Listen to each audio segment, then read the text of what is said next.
What's going on, everybody, and welcome back to Comic Breakdown.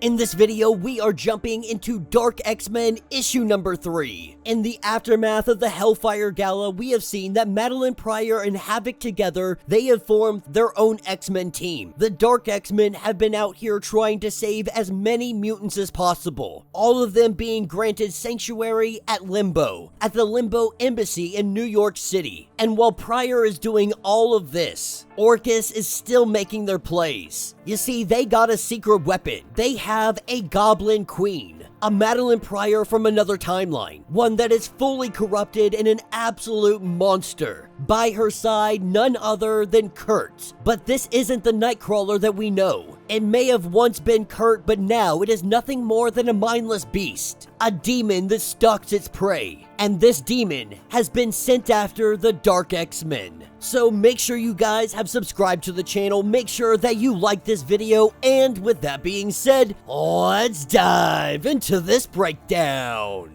Alright gang, so as we dive into this issue, we pick up exactly where we left off. After Orchis had captured Angel, they transformed him into a monster, one that has been sent to hunt down any and all mutants. This is what is taking us out to the sea, taking us to Callisto. Gambit, Maggot, and the others, they're here to do a rescue, but when Angel attacks, they have no other option but to fight back. And Gambit, not wanting to hurt Archangel, he has no other choice. As he prepares to take him off the board, we pick up in Mexico. They are here for Miss Guerrera, aka Creep. But what they see is that Creep is not rolling out the red carpet for them. But they also know that they cannot leave them alone and undefended down here. This is when we see all of these spores opening up. It begins to take down our heroes. The only one it doesn't take down is Fate. That is because she has a mask on, all of them getting into their dream state. As all of them begin to foam at the mouth, Fate doesn't know what to do. With the X-Men team taken down, she wants to go in and try to talk to Creep,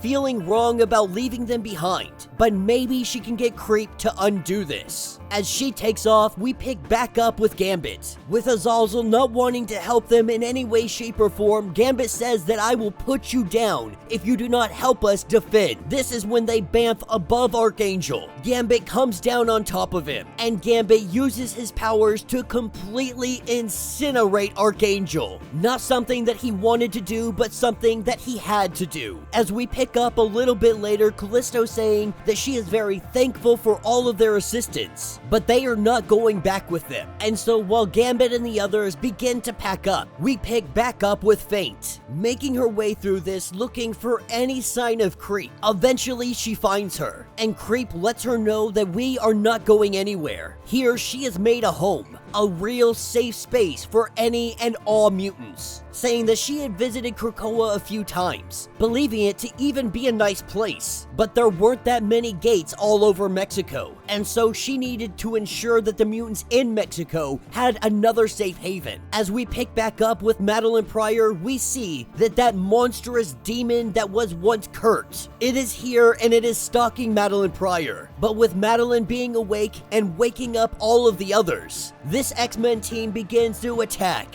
They begin to fight back. Madelyne figuring out that this creature is a Kurt, but not the one that they know, and whatever humanity it once possessed has been completely consumed. It is now purely an animal. With Zero and Albert together, they are doing everything they can to fight back against it. And if we're being honest, Zero is having a lot of fun with this. With Havoc telling Zero to move, he goes to use his powers and then his arm begins to bubble up. More than likely, kind of a ramification from being resurrected by Madelyne Pryor. But dealing a blow, we see that this monster runs away. As we pick up with Fate, we see that the demon Kurt has made its arrival here. It is going after Fate, but Fate is able to turn the tides of this fight. Before it is able to bite down on her, Fate gives it one heavy blow. The beast now wounded, it takes off. Madelyne, Havoc, and all the others, they have made their way to Fate's side. And now Creep is saying that it was a mistake to let them in,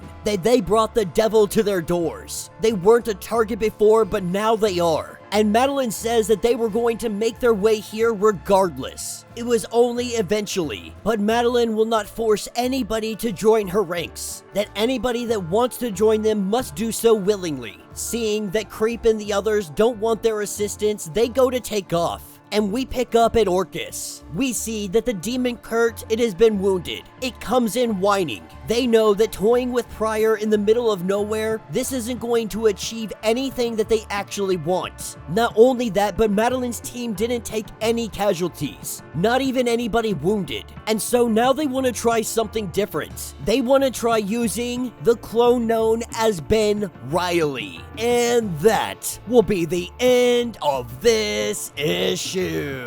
So let me know what you guys think down in the comments. Alright, so not necessarily a bad story. This one, there wasn't a whole lot going on. The only thing that we learned is that Creep is down in Mexico, and she has created a kind of safe haven for any mutants that are in Mexico. We see that the demon dog that was once Kurt, it is not as formidable as we thought it might be. More than anything, this was really a highlight for Fate. It appears that they're trying to make her something with inside the X-Men comics. Not really sure how I feel about the character yet. We have only had her in comics for, so much time. It's also interesting that they have decided to bring in Ben Riley, which is quite interesting considering Ben Riley, last we saw him, he was in Limbo. So how the heck did he arrive at Orcus, at a black site of all places? How would they be able to get into Limbo without Madelyne Pryor or anybody else knowing this, steal Ben Riley and use him as a weapon, unless they have some way of communicating with him and being able to break him out of Limbo and then have him just create absolute havoc?